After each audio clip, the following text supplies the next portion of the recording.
1982, the BBC television series Horizon reported about the Soviet shortwave woodpecker radar. This shortwave radar allows to see objects, especially rockets, beyond the horizon. This is possible because the shortwave radio signals, in contrast to microwaves, are reflected back to the Earth in the ionosphere.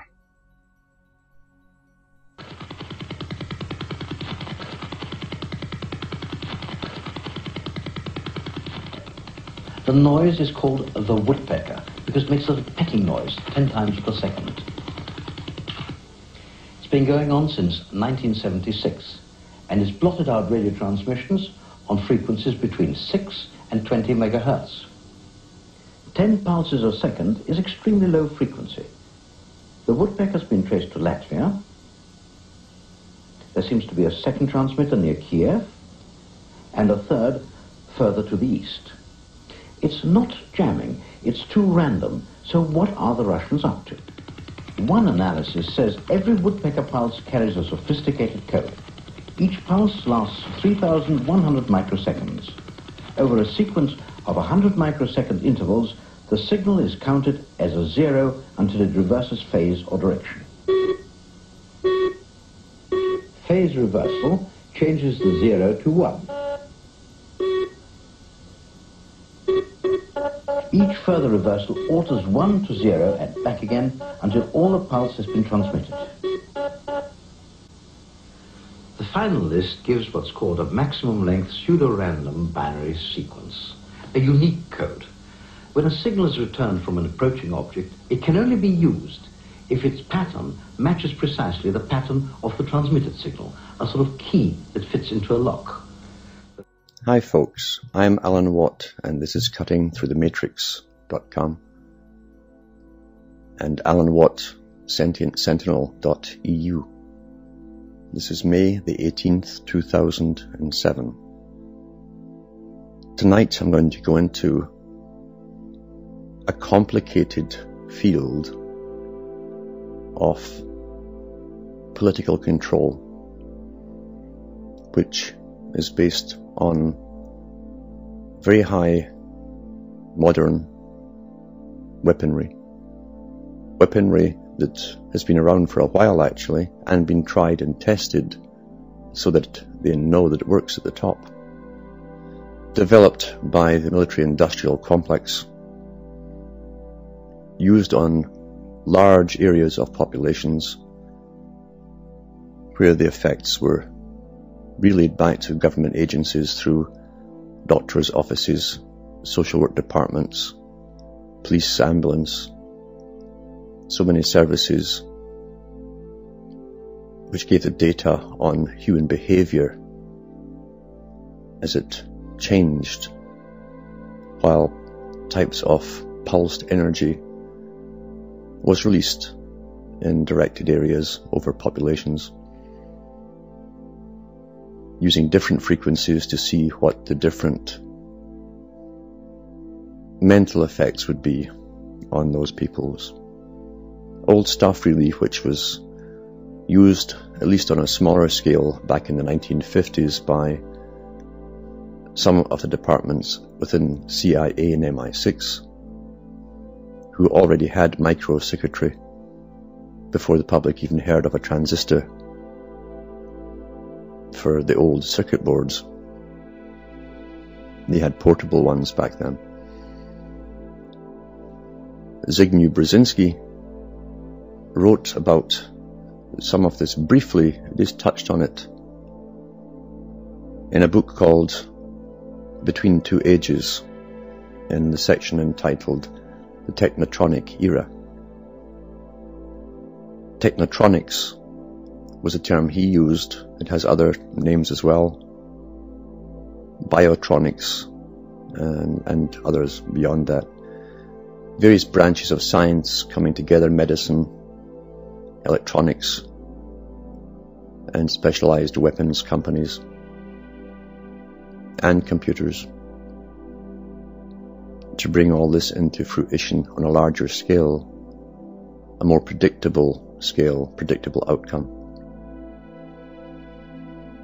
It was based on what the elite saw as a need to control a world population, really control a world population, control them down to their moods and behavior, and even the ability to give them thoughts directly into their minds, which the person, the subject, wouldn't be aware was coming from elsewhere. They'd simply follow what they thought were their own thoughts. The simplest method was to put over a wave onto a carrier wave of electromagnetic radiation, especially in the ELF. It's low frequencies which affect human behavior the most, because our bodies, every cell in our body has its own frequency, the electrical frequency of vibration. Now, this was known over 100 years ago. And all the various nutrients you pick up are picked up and used by certain and different cells in the body according to the frequency. When you get a frequency match, one is absorbed into the other. They both vibrate at the same time. Old theories, going back through holy books even, and written about by the Greek philosophers, who often mention Pythagoras and the whole art of sympathetic vibration, where a stringed instrument placed across the room from another stringed instrument tuned to the same keys or pitch, when that pitch was struck on one, would eventually cause the other to vibrate in sound. This is very similar to this particular science. When the human body is ill in some way, the frequencies don't match, nutrients are not taken up, and that kind of thing. And so therefore, by stimulation of the correct frequencies, they can hope to heal or get over the problem and get the cells reprogrammed in a sense. This is what's pushed as they push this kind of technology forward. They always tell you all the health benefits and how wonderful it will be. But remember, they were first created by the military-industrial complex for a system and a hierarchy which wants to depopulate the planet and ultimately control 100% everybody 100% of the time. There are also charlatans put out there who or get in on the know of this technology and start shouting about good vibrations and using the new age to mislead them into it and actually wanting it to happen. There are tremendous psychological programs underway, always to guide the public into mysticism, which is a great way to disable their minds from rational thought. The human body responds to very small energies, so the little power is needed to operate this kind of high technology. Brzezinski said himself, and to paraphrase basically, shortly this technology will be used on whole populations without their being aware of it, without their knowing that their thoughts were not theirs, or their ideas and that which they were compelled to do were not theirs. They would simply obey and be oblivious to it. It's very easy to make them placid or happy or excited or angry, depending on the frequency used. In New World Vistas, which is a report released by the United States Air Force Scientific Advisory Board, it says Air and Space Power for the 21st Century, Ancillary Volume, 1996, pages 89 to 90. It is stated right here, one can envision the development of electromagnetic energy sources, the output of which can be pulsed, shaped, and focused, that can couple with the human body in a fashion that will allow one to prevent voluntary muscular movements, control emotions, and thus actions, produce sleep, transmit suggestions, interfere with both short-term and long-term memory. Sound familiar, eh? Produce an experience set and delete an experience set. They're talking about deleting memory engrams or inserting them. This is not only possible, it's here. Part of the manipulation of the weather and the spraying of the skies has to do with this too, because they're using this HAARP technology type equipment in conjunction with metallic particles to make the atmosphere more conducive as an electromagnetic circuit directly to the targets. And people are all over, except a lot of people talk to me by phone, and I'll find on certain days that everyone's tired. And certain days everyone's got thought blocking, where they can't remember simple things. They'll be making a statement and they forget what they're talking about, what they're saying. That'll happen one after the other. The equipment is being used. And from an elite's point of view, since the war is on the populations of the entire planet, as they bring us through the greatest changes, perhaps in history, the complete reorganization of the planet and everything in it, you would use every arsenal, every weapon in your arsenal to make it so. In the spring of 1998, an edition of Parameters, the US Army War College quarterly magazine,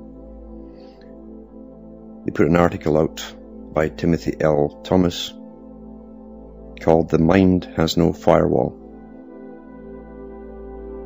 And went on to explain what people could experience in the very near future. It says, a recent Russian military article offered a slightly different slant to the problem, declaring that humanity stands on the brink of a psychotronic war, with mind and body as the focus. That article discussed Russian and international attempts to control the psychophysical condition of man and his decision-making processes by the use of VHF generators, that's very high frequency generators, noiseless cassettes as they call it, and other technologies. Now this was meant to influence human behavior and human health too. In other words, they could attack it. It's easier to attack the human body than to help it, at least for those at the top. In that article from the Army War College, it continues to describe the aims of these weapons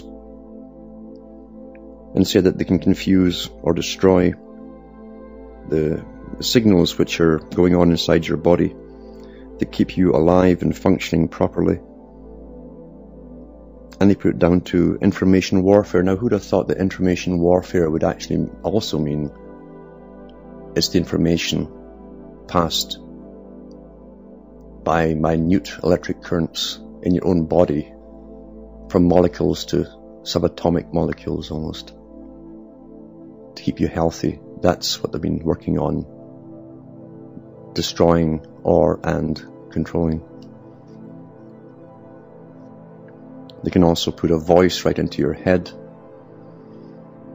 and they can do it now by using, as it was proven in Finland, by using and targeting a specific individual if they're within reach of a cell phone tower, because they can narrow the beam to such a small frequency, they can target you as you drive past miles away.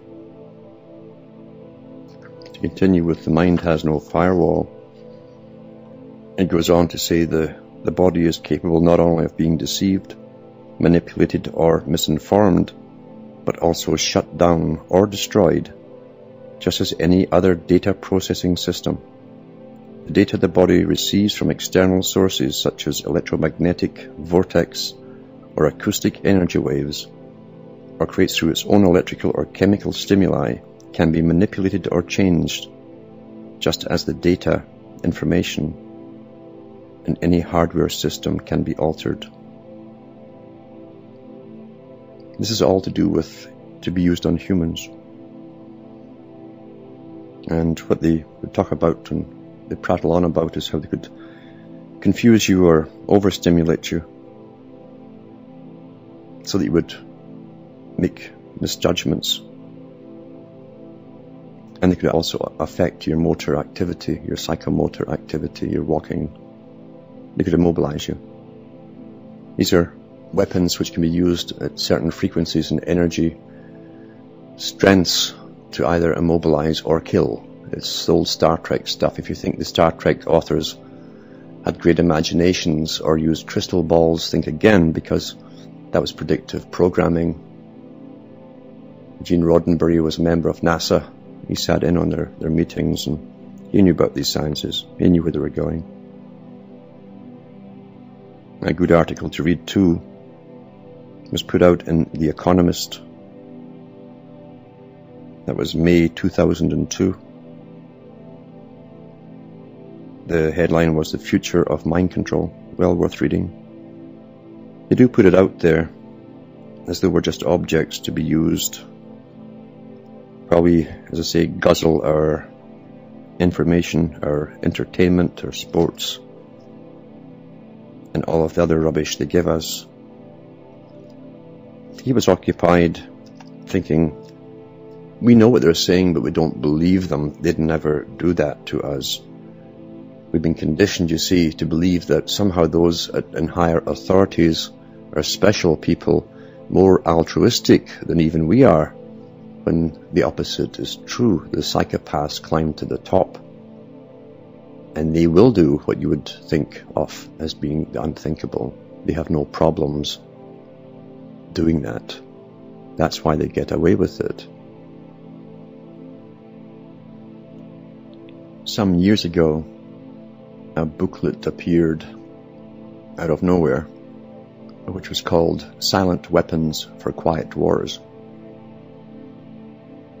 Whoever did write it, whether it was for a joke, or a spoof, or information coupled perhaps with disinformation, or perhaps someone from an inside trying to get something out anonymously, the documents certainly did contain information on what the US military and other militaries across the world were working on with advanced technologies. What has been verified since through different publications, little snippets coming out in magazines, little snippets in newspapers over the years, is that great huge panels, international bodies of scientists, along with foundations that work alongside them, which again in its pyramidal, and it truly is a pyramid structure, are all predicting the future, what they see coming along the road, and how society will alter and adapt or not adapt to the changes, because the premise is we must always adapt, man being the most adaptable species on the planet, supposedly.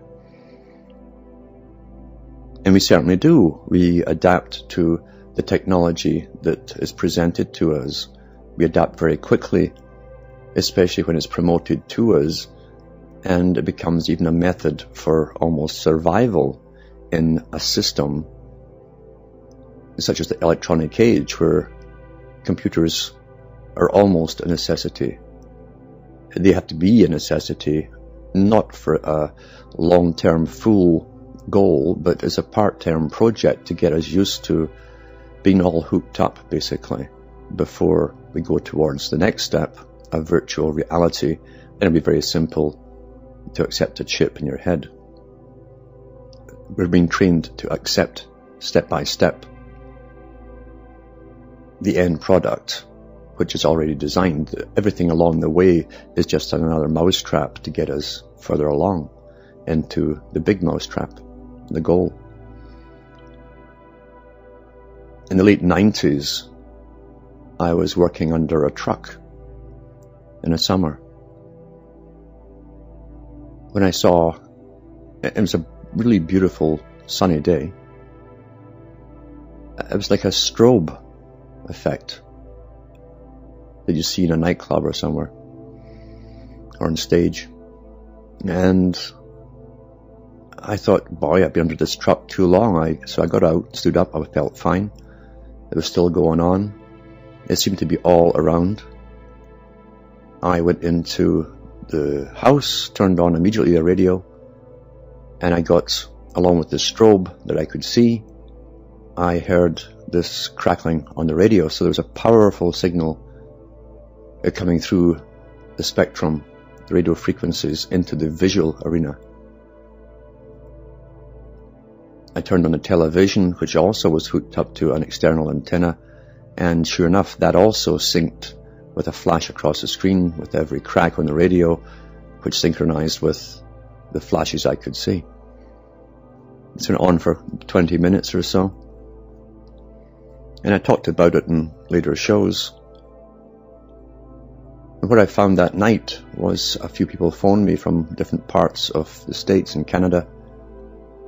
And I knew they had something to tell me, and I just almost pry out of them what they'd experienced, and they had experienced the same thing. They'd seen the strobe. Some of them explained or described it as though they'd walked out the door and someone was flashing a camera, those multiple flashes that you can have on the modern cameras, at their face. Another person was lying on his bed with the window next to him, and the whole room seemed to flash as a strobe would do. I realized there was a huge test going on. No, it wasn't supernatural. Unless you understand that supernatural is simply beyond the knowledge that the public are given. Magic is simply science, which is not explained yet to the public. Well, they have these particular weapons, and they've had them for years. However, to have hooked up all of this, it had to be arrayed by satellite, I'd imagine. They cover such a vast area, and that can be done in coordination with HARP-type technologies, which bounces and concentrates on the ionosphere and bounces down to targeted areas. The HARP-type technology exists in different countries, and they can act in sequence and cover a whole continent if need be. But they can also do that with the Star Wars technology, with batteries of satellites hooked together electronically. This is actually called photic driving in the higher military establishments. What they'd use is a visible light pulsed, and the frequencies will affect the brain, impacts the brain. Some people within a certain range will have epileptic seizures. Even in simply watching on television with some people with a flicker rate will put them into seizures. And there was a big test went on in Japan a few years ago with one of the games for children. When it was released, or it was shown on television, hundreds of children across the country, maybe up to 1,000, suddenly went down with seizures. However, it can be done remotely too. In 1987, out from the Attorney General's Conference on Less Than Lethal Weapons, put out by Sherry Sweetman, this appeared in the document. There is some evidence and a good deal of supposition that sustained extremely low frequency ELF radiation can produce nausea or disorientation. One researcher has subjected animals to ELF, electromagnetic radiation, through electrode implants and feels that similar results could be produced from afar without electrodes. One participant suggested that ideally one might like to develop the ability to design these electromagnetic fields for specialized use, for instance, to produce sleep or confusion. It is known that sleep can be induced by electrodes in the brain, and Russian scientists claim to be able to produce sleep from afar. They now call that electrosleep. This is published, you see, this sort of documentation. Now, this is still low level, because whatever is published is lower level, still almost within security reach, but in the higher levels, everything is still top secret, so they're always way ahead of whatever is published. And you can be sure that in 1987, they'd already tried all this on human participants, whether they knew it or not. They always test on the public. In the Microwave News, May-June issue 1988, this appeared. The US Army has its own product, a radio frequency weapon. In the August 24, 1987 issue of Defense News, John Rosado of Harry Diamond Labs in Adelphi, Maryland, is quoted as saying that the nature of warfare will be completely changed by the use of RF weapons. Rosado also noted that RF radiation could be used over a wide battlefield with phased arrays. Now, phased arrays really, if you've ever seen the aerial photographs of even the Alaska HARP facility, which is only one of many, those antennas are arranged in such a way it's called phased array. Each one amplifies the other, they work in sequence and amplify each other. Kind of like putting whole bunches of batteries together to get a brighter, a more stronger current. Now the future they envisage, because they plan the future, you see at the top, they don't sit and wait for things to happen. Think tanks and people who paid thousands and multi-thousands of dollars a year, maybe millions some of them, have to come up with what they see and forecast for the future, the way things are going, and where the elite themselves wish to go. We know by the constant drumbeat for over 100 years, and all the books have been churned out from the top, they want to reduce the population in a post-industrial era to a manageable level. Manageable for them. They want a more efficient workforce, a new type of workforce. That's why the tremendous drive towards genetic engineering. It's not to help infertile women or men, it's to create new types of humans.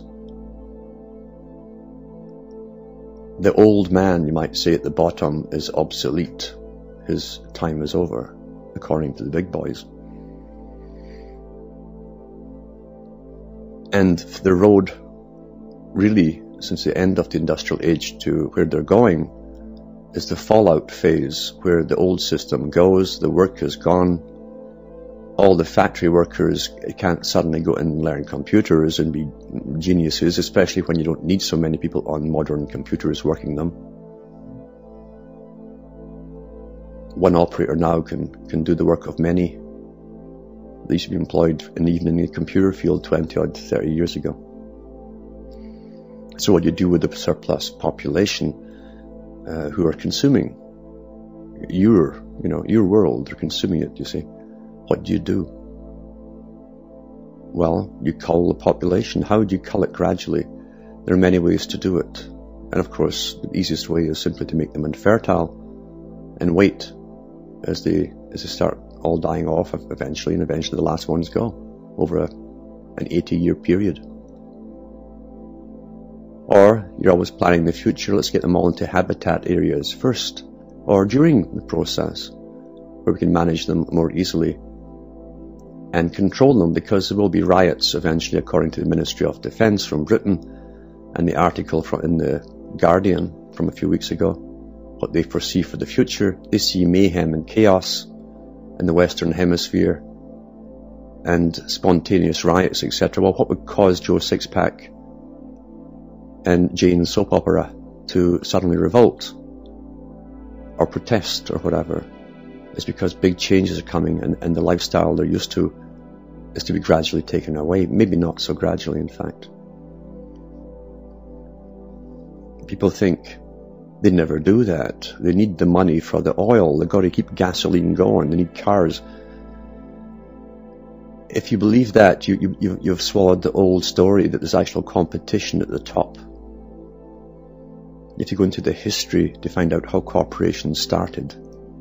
Corporations and international corporations began publicly, at least in Britain, with the British East India Company, which really was an arm of government at the same time. But some of the largest companies in the US in the fields of technology are actually CIA owned. You don't allow competition at the top. If you did allow competition at the top, you'd lose control of the direction you wish to take society. If your competitor came out with some kind of computer which could outpace anything that you produced and ran on an easy program and was vastly superior. That's why they picked their favourites, their front men like Bill Gates. And the CIA decided long ago they needed one system for the world. And all the doors open for Bill Gates, and he walks through door after door after door. And you think it's because of hard work and free enterprise and all that. It's nonsense. You don't lose control of power by allowing competition. You'll find the same thing with the big companies that run the ID cards and the companies that are going with the digital angel chip implant. They're all owned by the supra government at the top, and they have access to the advanced technology because they work, or their department, which is the military industrial complex, is all part of it. They know advanced sciences, but they don't allow competition. That's the illusion that the public must believe in, that everything is separate and we're just evolving. Years ago, when they projected the future that they would bring to be, they began preparing for it at all Western government levels, high levels. Cameras started to go in. Not just a few here and there, but masses of them. We saw the integration of military technology, advanced technology, and the military industry combining with police forces worldwide. The military establishments sign at the United Nations treaties not to use this kind of technology on other countries or signatory countries, which means anyone who's not in that is fair game. However, for everything that they've banned from use against each other, there's a loophole where they're allowed to use it on their own people. That loophole is not there by accident. That's why Western countries still must use full metal jacket bullets which rip through a person but don't expand so much like a hollow point would do, and which causes massive hemorrhaging and shock, impact shock and damage. But they're allowed to use the hollow points on their own peoples at home. The same goes for these technologies, these so-called lethal to non-lethal weapons. In the old Star Trek series, people thought, whoa, they're so far ahead with their phaser guns and stun longer and kill settings. And you see, this is all this technology here I'm talking about today. They didn't have great imaginations at all. The writers of those series were in with the high military establishments, giving you predictive programming to accept the stuff that would come down the road. Right down to the silly term non-lethal, which makes you say, well, if your cops have it, well, it's not that bad, it's non-lethal. But yeah, it can kill you all right. And they knew this from the beginning. And they call this dual use technology. Dual use is for military and for crowd or people control, public control. In 1994, the Department of Defense Directive Policy for Non-Lethal Weapons, from the Office of the Assistant Secretary of Defense, draft, July 21st, 1984, had this in it. The term advisory is used above This is part of this whole thing. In its broadest sense, including those who are not declared enemies, but who are engaged in activities we wish to stop. We're talking about who it can be used on. They're not declared enemies, but who are engaged in activities we wish to stop. This policy does not preclude legally authorized domestic use of the non-lethal weapons by United States military forces in support of law enforcement. It's very important, that part. So they're projecting scenarios in the coming future, back in '94, where the military would be working with high-tech weaponry alongside domestic police. It could be used on people who they declare are engaged in activities they wish to stop. Now, speaking out about something would come under that category, an activity they wish to stop. They couldn't get you legally on something or declare you an enemy, at least not publicly. On a secure level they might. But they can use it on you if you're just in the way or you're being a nuisance. You could be a speech criminal or a thought criminal. And this could be used on you, and you wouldn't know it. You'd just come down with strange illnesses, or you'd go crazy. You'd hear voices all day and night in your head, or you'd have physical ailments and you'd suddenly be anemic. A vast array of things could be caused as your biochemistry goes haywire, or your brain simply goes off in billions of directions as though you're on a hallucinogenic drugs.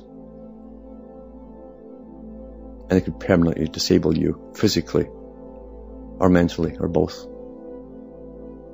These things are not discussed in this way, this format, unless they're intended to be used in scenarios which are projected.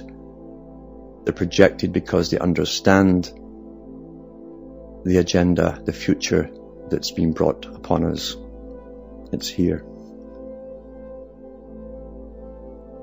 Now, these reports go on to add that the term non-lethal doesn't necessarily mean that it won't be deadly. It's kind of double-speak Orwellian. And they put it down as collateral damage if it actually kills people. Collateral, you see, you're a unit of production for labour or tax. For those people who wish to know more, they can really research into what's been allowed out into the public realm through little pieces here and there. There are books out there on the subject. The problem is most of the people who come out with the books are members of the United Nations, and their object really is to get the United Nations to get more power over all of this, which is exactly what the big boys want since the UN fronts for them in the first place. It was set up to be global government, but the government will serve a master, as all governments have in the past. It's a complex world, and what a tangled web they weave. Our heroes on all fronts are always given to us, especially if they become tremendously famous, or they have an awful lot of money backing them. Now, I've been on many shows. As you know, the popular ones have been on the go for years, some of them. And the hosts know that I don't necessarily go along with the format or the take on things as they're happening, or even go along with the products that are sold, which are tremendously fear-based products for all possible catastrophes. And I know many people over the years who've bought into all of this. They've bought all the stuff that they're supposed to have for every possible impending disaster, and they're living in fear with all this junk which they'll never use, and stacks and hoards of stuff to get them through years, if necessary, of hardship. It never dawns on them that the kind of catastrophes they're looking at are probably not the ones that will happen, the ones that can be brought on. Judging from the big boys themselves, they want us all to start moving towards the cities And that will be done through the power of the purse, mainly, as they increase gasoline and start upping taxes in rural areas, and all the UN inspectors come in, which they're already doing through treaties in all the countries, to inspect your water, your septic, your building codes, yada yada, until you can't comply anymore, you're bankrupt. You move into the cities, so you can't take all of that stuff you're buying with you. Or another scenario, if they give you, which they can do, floods and earthquakes, etc., you can't cart all that stuff out, tons of stuff you've saved up out with you. And then there's other people too who are terrified of dying by any method, whether it's old age or anything else. And really, there's some people out there who live on capsules from health stores and powders and mixes. They're not living really, they're emaciated and very ill. And they listen to every single show that's out there with every possible cure there is. And there's a new cure every week. And they're always terribly expensive. And I also talk to many of the people who have tried the whole thing or mortgaged their homes to buy all this stuff and try to cure loved ones who are dying. You have to use your common sense with everything around you, because we live in a world of commerce where money rules, and if you don't have money, you're terrified of all the things, all the negative things which happen. You can't just pitch a tent somewhere, you'll be kicked off it by some forest ranger. Or in Canada or other countries of the Commonwealth, the Crown agents will do it, kick you off the land. So you can't go there and live like a wild man, at least not within the general range of where you are now. So you're forced into a system which uses nothing but money. Whatever they want to use for money doesn't matter. It really doesn't matter. When you buy any other type of commodity, you're looking at barter if times got rough. Gold and silver are always pushed as the alternative. What does it matter? You see, if I have a loaf of bread and you have a gold sovereign, I'll tell you how much the gold is worth. It's whatever I say I want for that loaf of bread. That's the reality of it.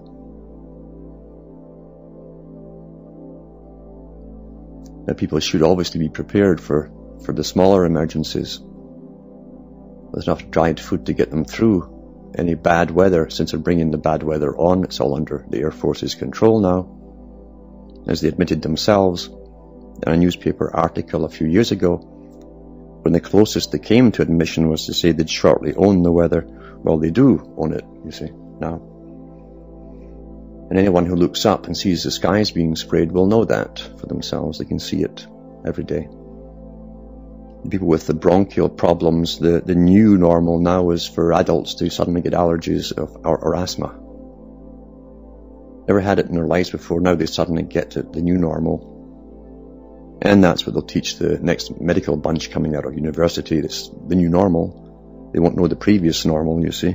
That's how even they're controlled, they don't know.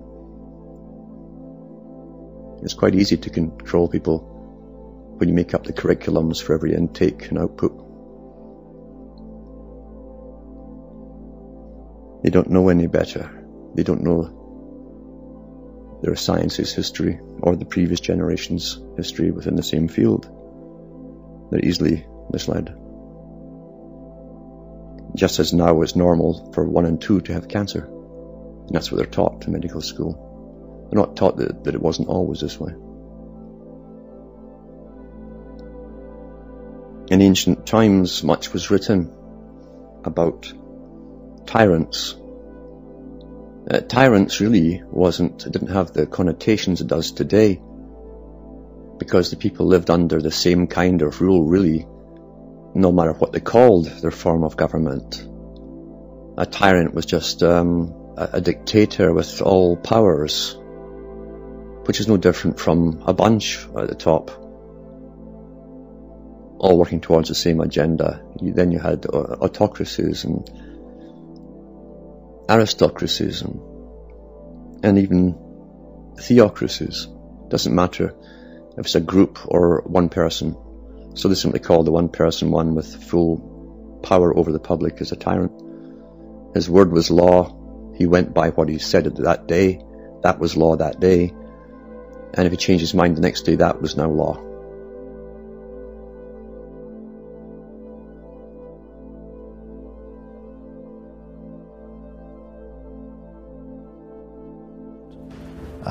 Yes, please go on. Who actually creates the executive orders? The Prime Minister of those countries and the Presidents of those countries.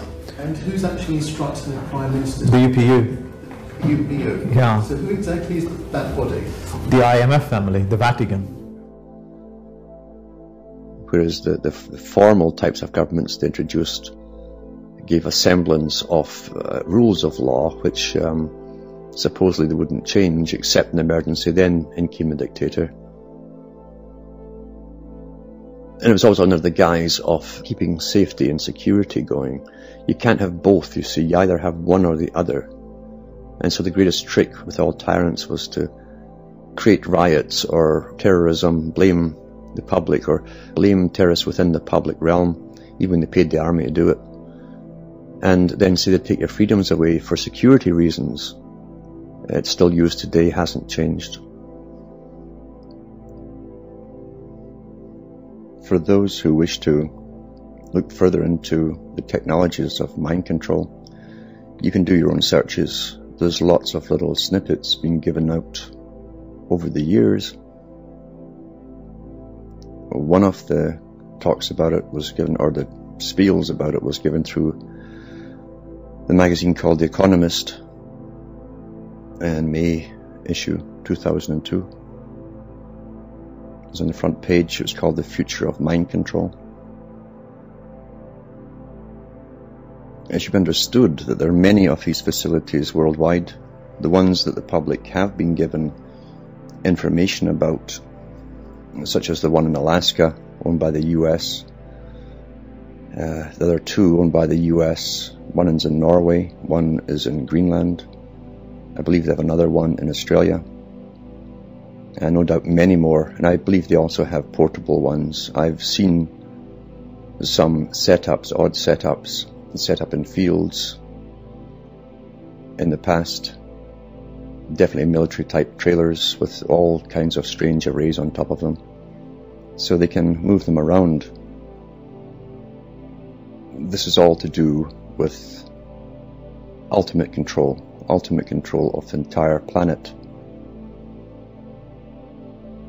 The trick for a long, long time has been to use patriotism and nationalism to further the research and development and to gather the taxes into the development of these weapons. And yet all along there are so many branches of the covert agencies which are often isolated from each other. It's like a pyramid structure, and the ones at the top serve the establishment. The establishment have always been there, the dominant minority, the ones who hide behind nationalism and patriotism, control the finances, own the wealth. And they are internationalists and always were internationalists. These are the people who own the biggest shares of all the international companies. These are the people who own and are going for the last vestiges of natural resources worldwide. It's not a new story. It's an old story. We can see that down through the ages, through the kings and queens of Europe. Since the Norman invasion came in to Europe, and the subsequent wars between themselves, as the different psychopathic families seemed to vie for power. And often England was owned by the same king that would own France and England, and often it would be the other way. The King of France would own and vice versa. People don't know their histories. They don't know that the court of England for a long time spoke French, and so did all the advisors. And down through the ages, even when English crept in or was modified or updated, they would speak Latin amongst themselves for a while, so that the public wouldn't understand them. They always have a separate language to communicate their thoughts and actions to each other. At the end of George Orwell's 1984, he asks O'Brien why they did this, why, when they had everything, why they had to torture people and break people to make everyone accept slavery. And O'Brien told Winston, he said, power. It's impossible for an ordinary person to imagine or try to come close to imagining a total addiction to total power. It's something where the psychopath makes up for. It's like a gap in their brain has been filled by this need. The part that should have humanity and humanitarian feelings, which they don't have, is filled with this aberration, this lust for power, and where the end justifies the means, and by any means to attain it. Our tax monies have been used through a so-called Cold War with the intention of amalgamating the knowledge gained through unlimited financing under war footing, where the public don't object because they always tell you they're going to protect you and they've got to get more money to protect you. Always ongoing, continuously. There has to be an enemy. And really, they're looking forward to the amalgamation of all the scientific knowledge for the total domination of a brave new world. A brave new world where that which was left imperfect, which is man himself, according to the high Freemasonry and the occult sciences, will be perfected by the gods who rule the world. It's hidden in every religion and esoteric language, and yet it's still in plain view if you just look over the stuff from every religion. There has never been a time where, and it's by no chance, that people are so entertained in circuses where anything imaginable, even that which you can't imagine, is supplied instantly through cable or satellite television anywhere in the world. Where every part of a fantasia, every little part of the mosaic can be supplied instantly to titillate you, mind bomb you, drive your senses wild in one direction or another. And it's by no chance that it's all been given to the public for the last 30, 40, 50 years, and getting worse all the time. Because people must not think, as we're going through this phase of it, they must be completely absorbed by trivia and addictions of some form or another. The Brave New World of Huxley wasn't his idea. It's a very old plan. And the problem of all ruling elites in all ages has been how to dominate the public and to keep them subdued. For a long time in the scientific age, even in the 1700s, they discussed the fact that science would eventually be used to do that job. To do that job completely. is the goal. Eventually there will be no need for a media. So all the talking heads that have terrified the life out of you with all the drug wars and crimes and coming plagues and yada yada yada, because that's what the media's main job is, apart from filling your head with irrelevances, is to make you afraid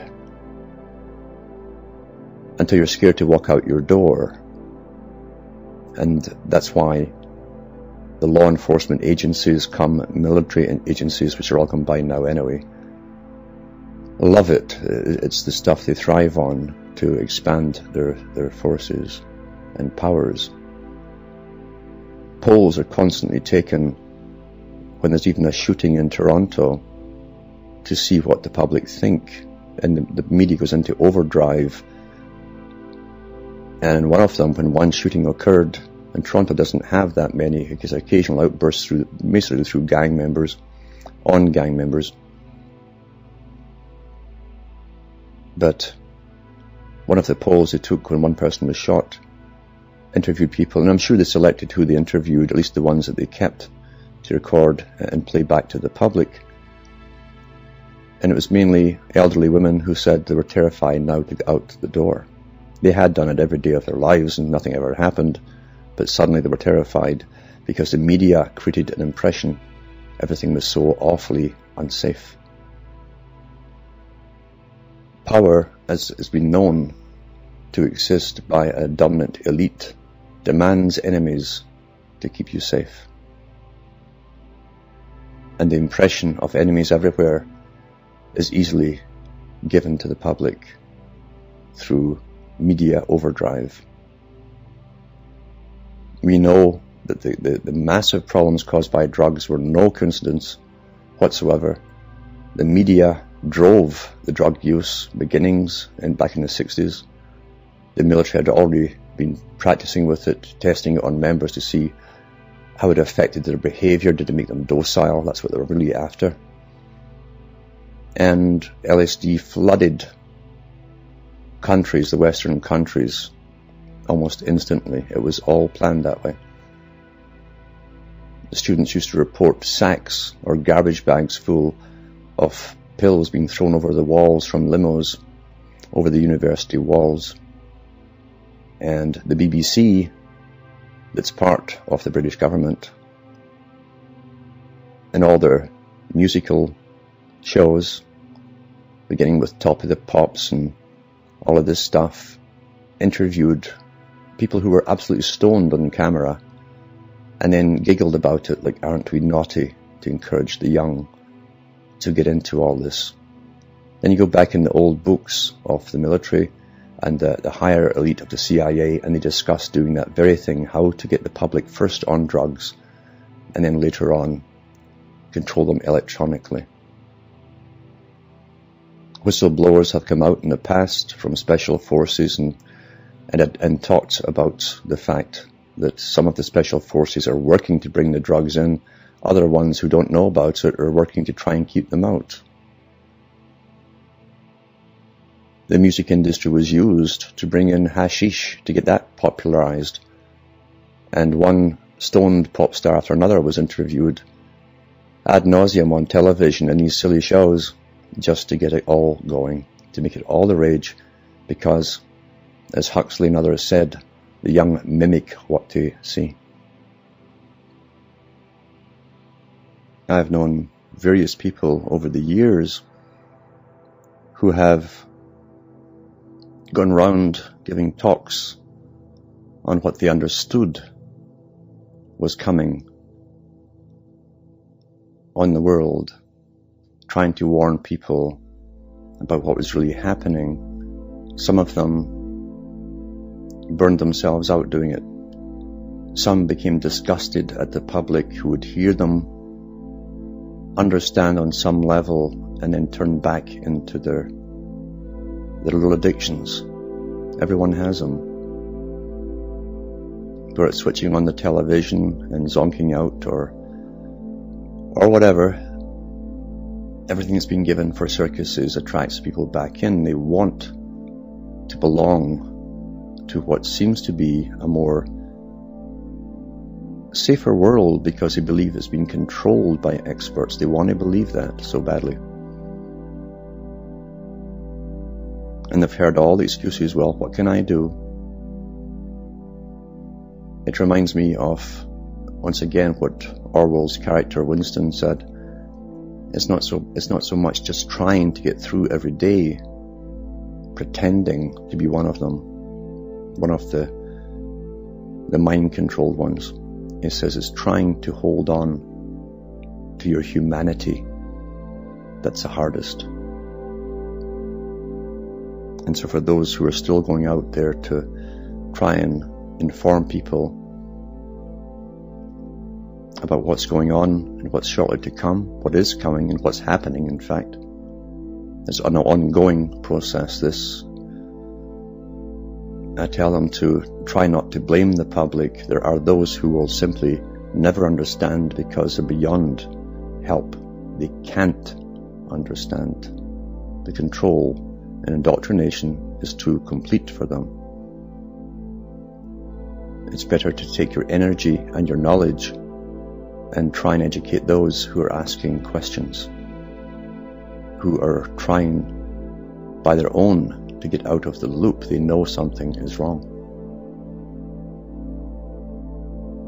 What is human life worth today? How far have we come in 40 years from the dehumanizing process of abortion to now selling body parts to the highest bidders, to euthanasia? See, morals can be given or taken away or replaced. Morals are simply the codes given to a generation at their particular time by an elite. Plato discussed that thousands of years ago. It's the instincts within,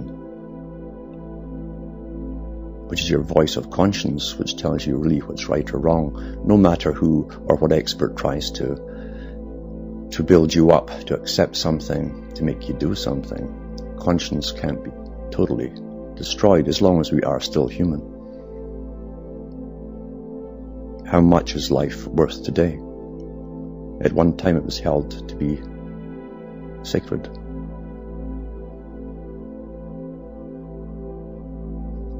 This little article comes from the Des Moines Sunday Register, Iowa, March 25th, 2007. And it's typical of the presentation of the paper, and the front page is typical of most papers today. The surrealistic way things are presented with a picture of some guy clapping at the top, some jock about sports. And then below is about implants, of course, which are going to help people. Here it's the deaf people, giving you a chip implant inside the inner ear.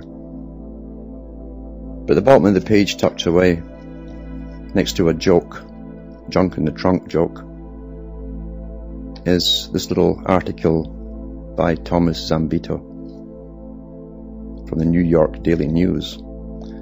An article reads, the bottom left-hand corner of the page, next to the joke, the cartoon. New York, the pulverized remains of bodies from the World Trade Center disaster site were used by city workers to fill ruts and potholes, a city contractor said in a sworn affidavit filed Friday in Manhattan federal court.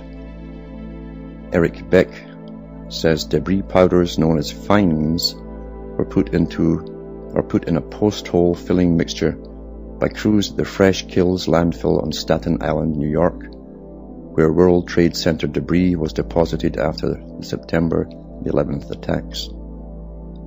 I observed the New York City Department of Sanitation taking these fines from the conveyor belts of our machines, loading it on the tractors and using it to pave roads and fill in potholes. Then on page 10A, they have more to do with remains, etc. And here it is with the cartoon next to it.